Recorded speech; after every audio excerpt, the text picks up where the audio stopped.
रंजना कभी ब्रश नहीं करती थी। उसे कितनी बार उसके माँ बाप ने डांटा, लेकिन उसका कोई असर उस पर होता ही नहीं था, जिस कारण से उसके दांत पीले पीले हो जाते हैं। शादी के बाद। अरे बहू, वैसे तो तुझ में कोई कमी नहीं है, पर तेरे दांत दांत इतने पीले कैसे हैं बेटा? कैसे मतलब? कोई सर्जरी थोड़ी ना कराइए। वो तो क्या नाम, मैं ब्रश नहीं करती थी तो पीले हो गए। क्या करूं? आप कहे तो लाल करवा लूं या फिर काले? यार ये क्या है, क्यों माँ से लड़ रही हो? लड़ रही हूँ? अरे मैं लड़ रही हूँ या ये बोल रही है कि दांत पीले है, पीले। अरे तपस्या थोड़ी ना की है इन्हें पीले करने के लिए। बकायदा ब्रश नहीं किया है 20 साल तक, तब जाकर। छी, कैसी बात कर रही हो? ये उस वक्त तो पीले नहीं थे जब हम लोग तुम्हें देखने आए थे। अरे तब साफ करवा लिया होगा डेंटिस्ट के पास जाकर। अब देखो कैसे पीले पीले लग रहे हैं। रंजना सास की तरफ गुस्से से देखती है। फिर शुरू हो गई पीले पीले पीले। अरे पीले तो तब भी थे जब मेरे हाथ का रसगुल्ला उड़ा उड़ा कर खा रही थी और बोल रही थी, लड़की नहीं गुणों का खजाना दे रहे भाई साहब आप। अब वो लोग करते भी तो क्या करते, पीले दांत वाली बहू पल्ले पड़ी थी तो झेलना तो था ही। एक दिन कीर्तन में रंजना गाना गा रही थी। अरे कमला बहन, माँ का द्वार है, यहाँ तो सब शुद्ध होकर आते हैं, फिर अपनी बहू को ब्रश भी नहीं करवाती तुम। दूर से पीले पीले दांत भक्ति में बाधा उत्पन्न कर रहे हैं। और कोई 2 साल के बच्चे थोड़ी ना लेकर आई हूँ मैं बहू बनाकर। अच्छी खासी लड़की है, अरे कैसे करवाऊं ब्रश? ये तो उसे खुद करना चाहिए ना।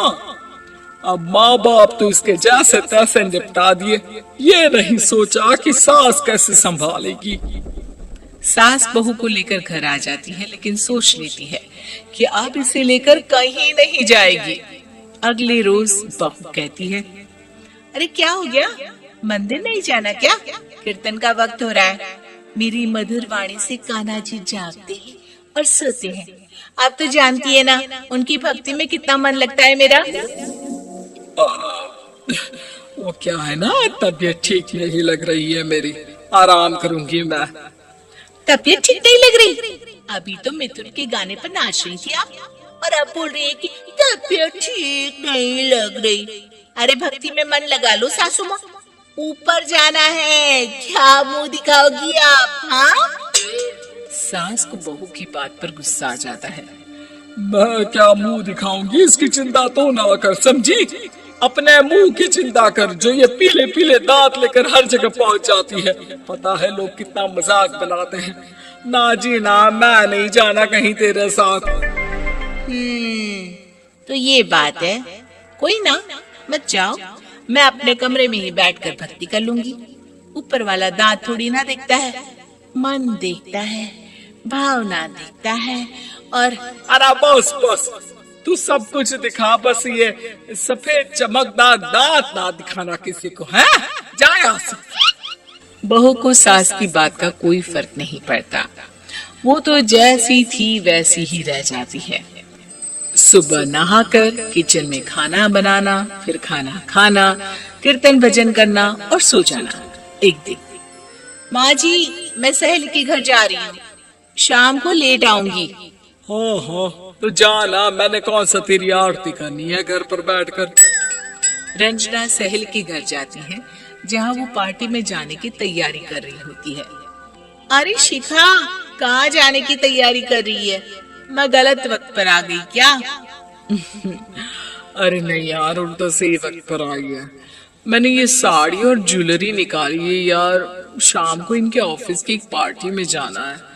बताना कैसा लग रहा है ये सब? नहीं यार, इस ड्रेस के साथ तो वो वाली ज्वेलरी अच्छी लगेगी। हाँ हाँ सही बोल रही है, मैंने ध्यान ही नहीं दिया। वैसे तो हमेशा से मस्त फैशन सेंस रखती है, तो बड़ा जाती होगी ना पति के साथ पार्टी में। रंजना कुछ नहीं बोलती, बस सोचती है कि यार काश ये बात सही हो जाती। पर मैं क्यों नहीं जाती पार्टी में? क्या इन लोगों की कोई पार्टी होती नहीं होगी? रंजना घर आती है और रात में पति से सवाल करती है, एक बात बताइए, आप मुझे किसी पार्टी में क्यों नहीं ले जाते? क्या आपकी यहाँ ऑफिस में पार्टी नहीं होती? पति बेचारा क्या कहता है कि दांत पीले हैं तुम्हारे इसलिए। अरे कोई पार्टी होती नहीं हम लोगों के ऑफिस में, तो कहाँ से लेकर जाऊं? और मार्केट, मॉल, कहीं वीकेंड घूमना, कहीं तो। अरे यार सारे हफ्ते में एक छुट्टी मिलती है, तो सोचता हूँ कि आराम ही कर लूं। क्यों? रंजना मन मार के रह जाती है। पहले कभी सास के साथ मंदिर जाया करती थी, लेकिन वो भी सास ने ले जाना बंद कर दिया। घर बैठी बैठी रंजना बोर हो जाती है। तभी उसे आइडिया आता है और वो मायके जाने का सोचती है। सासू माँ, 2 दिनों के लिए मम्मी के घर जा रही हूँ। अच्छा अच्छा ठीक है, आराम से जा। और हाँ, माँ से कुछ अच्छी आदत सीख कर आना कि कैसे शरीर के हर भाग की तरह दांतों की सफाई भी जरूरी होती है, समझी? शुरू हो गई ना आप? वो लोग आपकी तरह नहीं है कि छोटी छोटी बात का बतंगड़ बना दे। उन लोगों के लिए मैं मायने रखती हूँ, ना कि मेरे पीले पीले दांत। रंजना माँ को बिना बताए उन लोगों को सरप्राइज देती है, लेकिन जैसे ही वो दरवाजे पर पहुंचती है, अंदर देखती है कि घर वाले कहीं जा रहे होते हैं। अब माँ, काश रंजना दीदी के दांतों वाली प्रॉब्लम नहीं होती, तो वो भी हम लोगों के साथ चलती ना बुआ जी की बेटी की शादी में। हाँ बेटा, लेकिन अब उसे कौन समझाए कि उसको उसके पीले दांत नहीं दिखते, लेकिन उसके आसपास के लोगों को कितना एम्बैरेसिंग फील कराते हैं। मुझे तो कितनी बार उसके स्कूल की टीचर ने शिकायत की कि उसके साथ कोई लड़की बैठना भी नहीं चाहती, और ना ही कॉलेज में कोई उससे बात करना चाहता था। लेकिन पता नहीं क्यों उसे ये बात समझ में ही नहीं आती।